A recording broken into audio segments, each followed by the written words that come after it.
અહેમદાબાદ મિત્ર ન્યૂઝમાં આપનું સ્વાગત છે।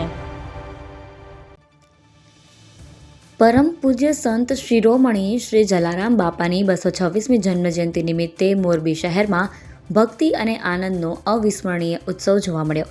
શ્રી જલારામ જયંતિ શોભાયાત્રા સમિતિ દ્વારા આયોજિત આ ભવ્ય શોભાયાત્રાએ સમગ્ર શહેરને જલારામમય બનાવી દીધું હતું। શોભાયાત્રાનો શુભારંભ દરિયાલાલ પ્રભુજીના મંદિરથી ધ્વજારોહણ અને આરતી સાથે થયો હતો। ત્યારબાદ નહેરુ ગેટ ચોક, શાક માર્કેટ, ગાંધી ચોક, વસંત પ્લોટ, રવાપર રોડ, બાપા સીતારામ ચોક, નવા બસ સ્ટેન્ડ અને સરદારબાગ સહિતના વિસ્તારોમાં ભવ્ય શોભાયાત્રા વિરાજમાન થઈ હતી।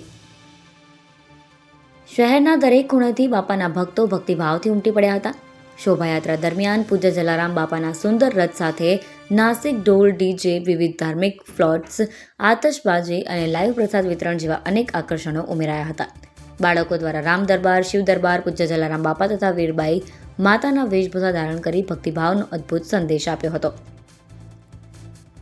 શહેરના નગર દરવાજા ચોક અને નવા બસ સ્ટેશન ખાતે યોજાયેલી આતશબાજીથી આકાશ ઝળહળી ઉઠ્યું હતું, જ્યારે બાપા સીતારામ ચોક ખાતે ગંગા ઘાટ જેવી ભવ્ય મહાઆરતી યોજાઈ હતી, જ્યાં હજારો ભક્તોએ એકસાથે આરતી ઉતારી સમગ્ર માહોલ જય જલારામના જય ઘોષથી ગુંજી ઉઠ્યો હતો।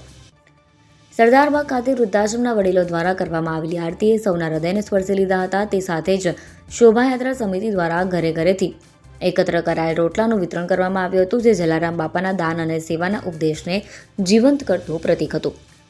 મોરબીના મુખ્ય વેપારીઓ, સામાજિક આગેવાનો, યુવક મંડળો તથા ભક્તજનોએ ઉત્સાહપૂર્વક ભાગ લીધો હતો। પૂજ્ય જલારામ બાપાના ભક્તિમય ગીતો અને સ્ત્રોતોના સ્વરોથી આખું શહેર ભક્તિમય બની ગયું હતું। આ ભવ્ય શોભાયાત્રાએ માત્ર મોરબી નહીં પરંતુ સમગ્ર વિસ્તારના ભક્તોના હૃદયમાં જલારામ બાપાના આશીર્વાદની ઝંખના ફરી પ્રગટાવી। ખરેખર આ દિવસ મોરબી માટે ભક્તિનો ઉત્સવ અને સેવાનો સંદેશ બની રહ્યો હતો। રિપોર્ટ મોહમ્મદ અશા શાહમદાર દ્વારા મોરબી, કેમેરામેન મોહસિન શેખ। અહેમદાબાદ મિત્ર ન્યૂઝની યુટ્યુબ ચેનલને સબસ્ક્રાઇબ કરો અને બેલ આઇકોન જરૂરથી દબાવો, જેથી દરેક મહત્ત્વના વિડીયોની નોટિફિકેશન તમને મળતી રહે।